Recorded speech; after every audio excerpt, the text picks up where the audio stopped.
Assalamualaikum warahmatullahi wabarakatuh. Alhamdulillah dan terima kasih kepada yang sudah like dan subscribe.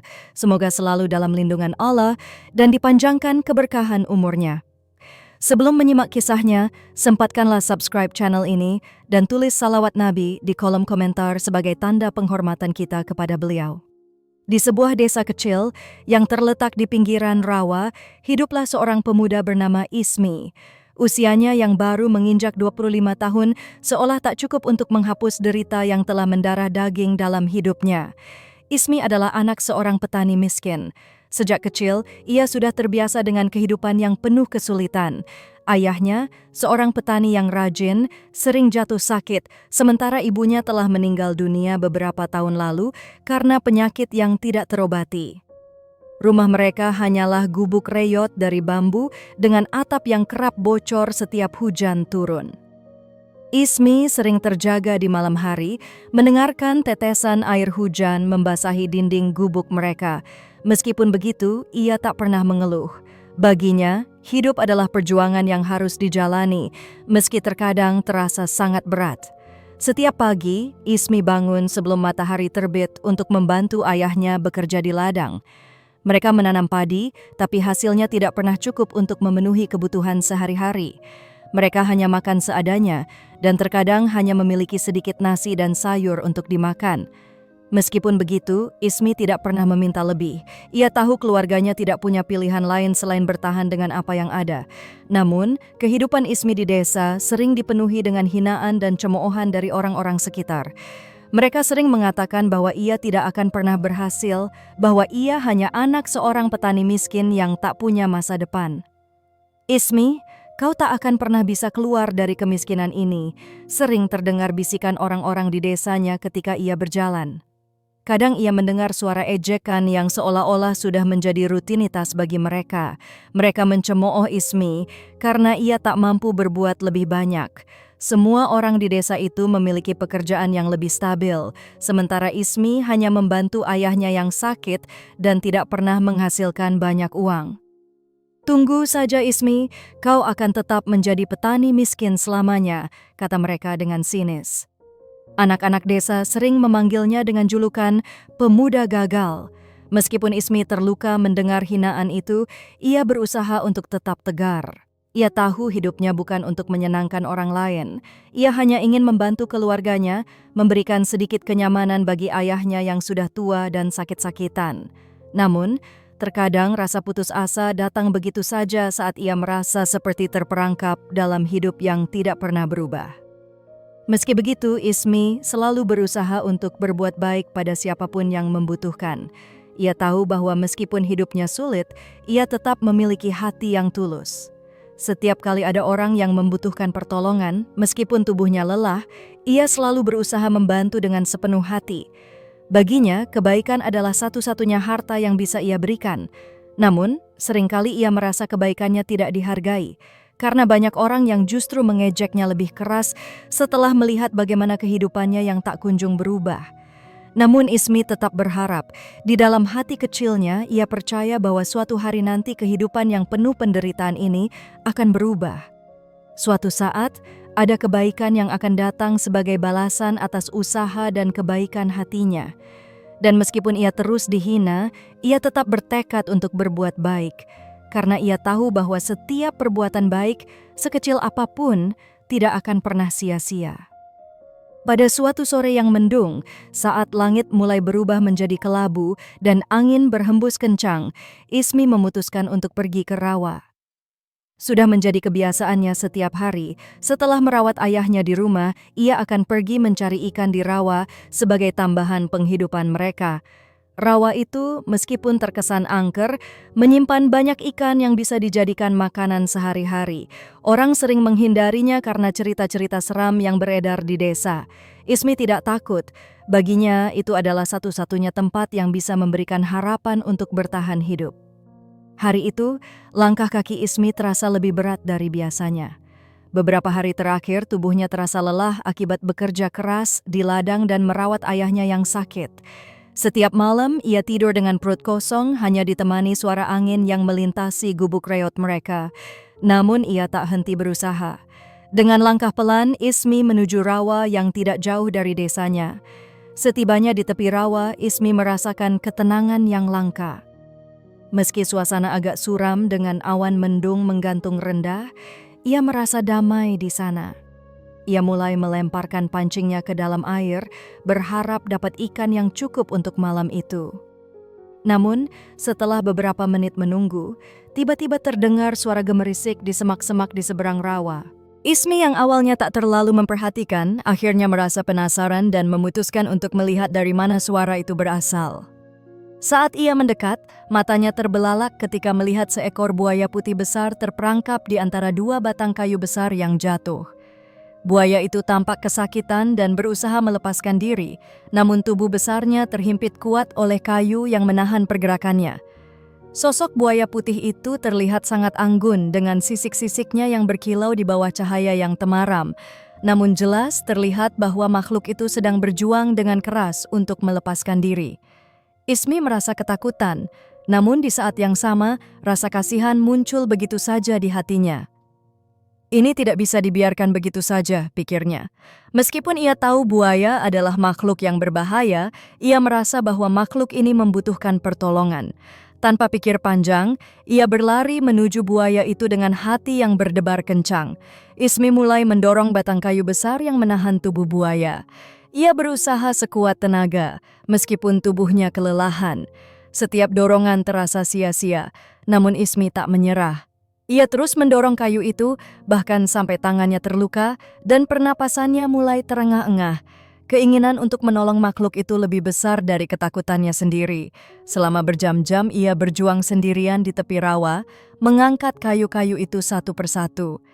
Akhirnya, setelah usaha yang begitu keras, kayu-kayu itu berhasil terangkat dan buaya putih itu terbebas. Namun, buaya itu tidak langsung pergi. Ia tetap terbaring lemah di tanah. Ismi terengah-engah di tanah sejenak, merasa lega karena telah menolong makhluk itu. Namun, tiba-tiba buaya putih itu mulai mengeluarkan cahaya yang aneh. Tubuhnya bergetar, dan sekejap tubuh besar itu berubah menjadi sosok wanita yang anggun dengan pakaian serba putih yang berkilau. Ismi terperangah melihat wanita itu.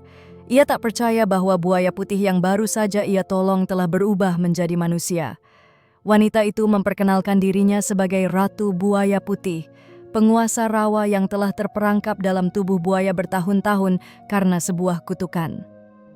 Kau telah menolongku tanpa pamrih, Ismi. Aku mengenalmu sebagai pemuda miskin yang tak pernah mengenal batas. Ismi, kamu menolongku tanpa memikirkan imbalan. Itulah sebabnya aku datang untuk memberikanmu hadiah yang akan mengubah hidupmu. Dengan kata-kata yang penuh makna, Ratu Buaya Putih mengulurkan tangannya kepada Ismi. Namun yang Ismi lihat bukanlah sekadar tangan manusia, melainkan kepingan emas yang bersinar terang di telapak tangannya. Ismi berdiri terpaku di hadapan wanita yang baru saja muncul dari tubuh buaya putih yang besar. Ratu Buaya Putih itu tersenyum lembut, matanya penuh dengan rasa terima kasih yang tulus. Meskipun bingung, Ismi merasa rendah hati di tangan sang ratu. "Siapa kamu sebenarnya?" tanya Ismi. Masih belum bisa menerima apa yang terjadi. "Aku adalah Ratu Buaya Putih. Terima kasih telah menolongku dari perangkap yang membuatku menderita. Sebagai imbalan, terimalah ini," kata Ratu Buaya Putih sambil menyerahkan kepingan emas itu. "Inilah kesempatanmu untuk memulai sesuatu yang baru." Ismi menatap kepingan emas itu dengan ragu-ragu. "Ratu, tapi ini terlalu banyak untukku. Aku hanya pemuda miskin yang tak tahu apa-apa." "Jangan merendahkan dirimu, Ismi. Kebaikan hatimu adalah harta yang tak ternilai harganya," jawab Ratu Buaya Putih dengan senyuman. "Kamu adalah orang yang tulus dan baik. Kamu akan tahu bagaimana cara menggunakannya dengan bijak. Ini bukan hanya tentang uang, tetapi tentang kesempatan untuk memperbaiki hidupmu.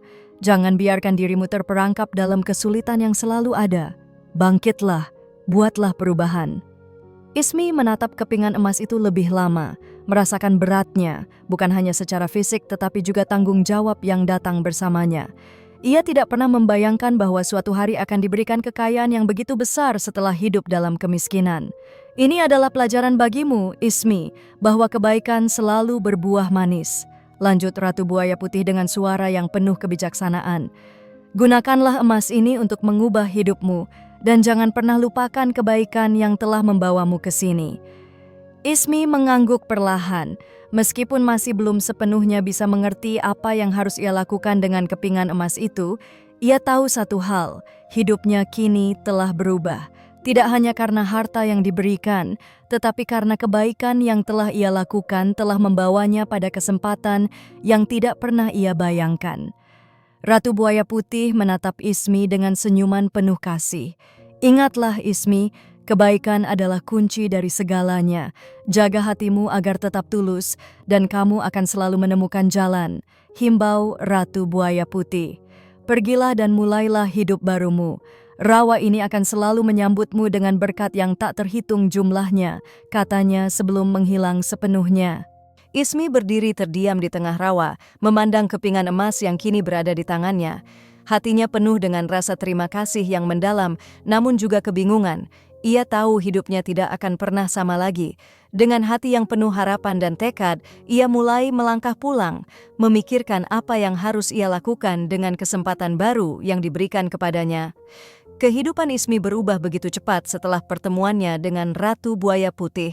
Kepingan emas yang diterimanya dari ratu itu kini berada di genggamannya, dan meskipun hatinya masih dipenuhi kebingungan, ia tahu bahwa ia harus memanfaatkan kesempatan ini sebaik-baiknya. Dengan langkah yang lebih mantap, Ismi kembali ke desa, membawa harapan baru dalam dirinya. Setibanya di rumah, Ismi duduk di depan gubuk reot yang selama ini menjadi tempat tinggal mereka. Ia menatap ayahnya yang sedang duduk lemah di beranda. Ayahnya, yang tubuhnya masih lemah karena sakit, melihat Ismi dengan pandangan penuh keprihatinan. "Ismi, kau pulang lebih awal hari ini? Apa yang terjadi?" tanya ayahnya dengan suara parau. Ismi menghela napas, menatap ayahnya dengan perasaan campur aduk. "Ayah, aku mendapat kesempatan besar. Hidup kita akan berubah," kata Ismi pelan, lalu mengeluarkan kepingan emas dari sakunya. Cahaya yang berkilauan mencuri perhatian ayahnya. "Ini bukan hanya emas, Ayah. Ini adalah peluang yang diberikan oleh seseorang yang luar biasa." Ayahnya memandang Ismi dengan ragu. Ia belum sepenuhnya memahami apa yang sedang terjadi. "Kau yakin, Ismi? Ini bukan sesuatu yang berbahaya? Kita tak pernah mendapatkan sesuatu dengan mudah dalam hidup ini," kata ayahnya, khawatir akan perubahan yang terlalu mendadak bagi mereka. Ismi mengangguk mantap. "Aku tahu apa yang akan terjadi selanjutnya, Ayah. Aku berjanji kita akan hidup lebih baik. Aku akan gunakan ini untuk membuka toko, membeli tanah, dan membangun rumah yang layak untuk kita. Kita tidak akan terus hidup seperti ini." Ayahnya hanya bisa menatapnya dengan mata yang penuh kebingungan, namun di dalam hati ia merasa bangga dengan tekad anaknya. Ia tahu Ismi adalah anak yang baik dan selalu berusaha sekuat tenaga. Namun, seperti kebanyakan orang desa, ia pun meragukan seberapa jauh keberuntungan bisa membawa mereka keluar dari kemiskinan yang sudah lama mengikat hidup mereka. Ismi pun mulai merencanakan apa yang harus dilakukan dengan kepingan emas itu.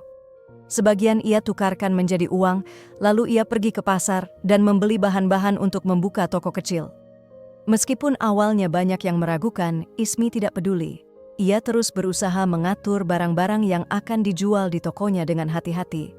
Toko itu bukanlah toko besar, tetapi cukup untuk menarik perhatian penduduk desa yang membutuhkan barang-barang sehari-hari. Seiring waktu, Ismi mulai mendapatkan pelanggan, dan dengan usahanya yang gigih, tokonya semakin ramai. Setelah beberapa bulan, toko Ismi berkembang pesat.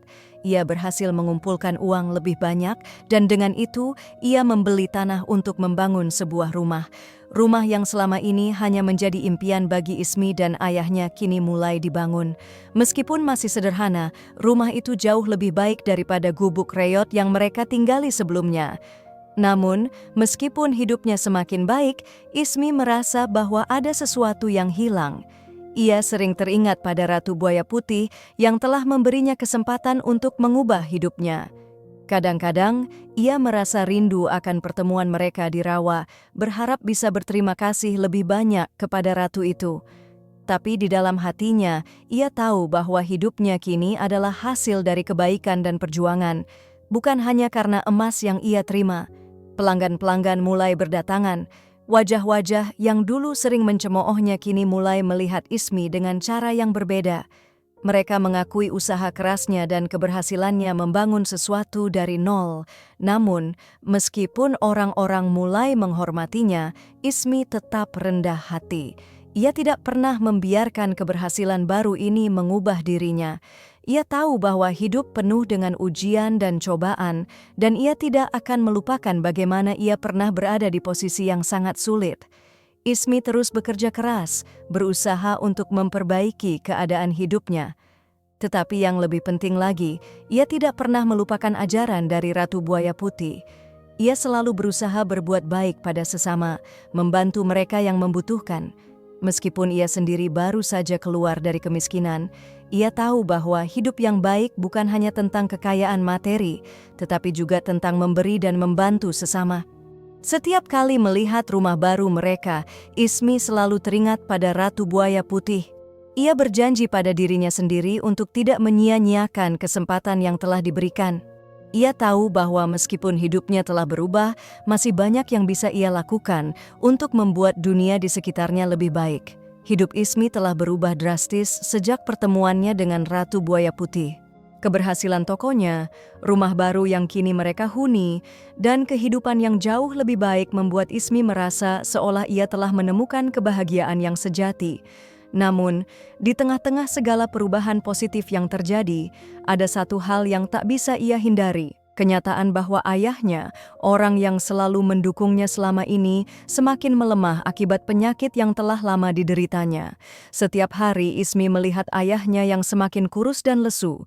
Meskipun ayahnya tidak pernah mengeluh, Ismi bisa merasakan bahwa tubuh tuanya semakin rapuh. Penyakit yang sudah diderita bertahun-tahun membuat ayahnya semakin sulit untuk bergerak, dan semakin hari ia semakin banyak menghabiskan waktu di tempat tidur. Ismi mencoba untuk memberikan yang terbaik, membawakan obat-obatan dan memastikan ayahnya merasa nyaman. Namun di dalam hatinya, Ismi tahu bahwa hari-hari bersama ayahnya semakin berkurang. Pada suatu pagi yang mendung, Ismi mendapati ayahnya terbaring lemah di ranjang. Matanya terpejam, napasnya tersengal. Ismi segera duduk di sampingnya, menggenggam tangan ayahnya dengan lembut. "Ayah, apakah kau merasa lebih baik hari ini?" tanya Ismi dengan suara lembut. Ayahnya tersenyum lemah. "Ismi anakku, aku bangga padamu. Kau telah membuktikan bahwa kebaikan dan kerja keras selalu membuahkan hasil. Jangan pernah lupakan dari mana kau berasal dan teruslah berbuat baik kepada orang di sekitarmu. Itu yang paling penting." Ismi merasa dadanya sesak, tak mampu lagi menahan rasa kehilangan yang semakin menguat. Ayahnya yang dulu selalu menjadi tumpuan hidupnya, yang selalu memberi semangat, kini tak lama lagi akan meninggalkannya. Meskipun hidup mereka kini lebih baik, perasaan kesepian yang mendalam mulai menghimpit hati Ismi. Hari-hari berlalu dengan cepat dan kondisi ayah Ismi semakin memburuk. Pada suatu malam yang dingin, setelah Ismi pulang dari toko, ia mendapati ayahnya terkulai lemah, tidak bergerak. Ia berlari menghampiri ayahnya, menggoyangkan tubuhnya, tetapi tidak ada respons. Hati Ismi hancur saat menyadari bahwa ayahnya telah menghembuskan napas terakhir. Tangisan Ismi pecah, tubuhnya terasa lemas, seolah kehilangan segala-galanya.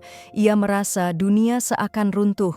Ayahnya yang telah mengajarinya tentang kehidupan, tentang ketulusan, dan tentang bagaimana tetap kuat meski hidup penuh dengan cobaan, telah tiada.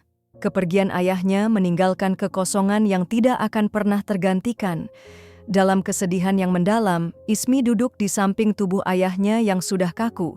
Ingatannya kembali ke masa-masa sulit saat ia masih kecil, saat mereka tidur berdesakan di gubuk reyot, dan ayahnya selalu memberikan harapan meski mereka tidak memiliki apa-apa.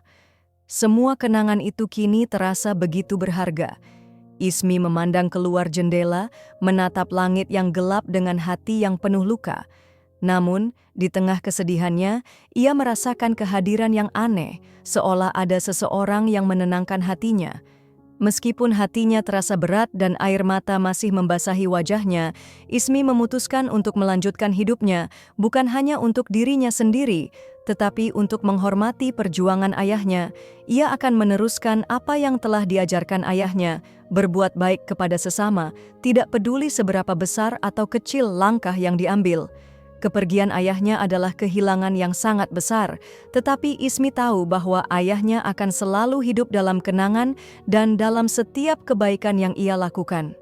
Ia berjanji pada dirinya sendiri untuk tidak pernah melupakan ajaran ayahnya dan terus berjalan maju, meskipun kesedihan itu akan selalu ada di hatinya.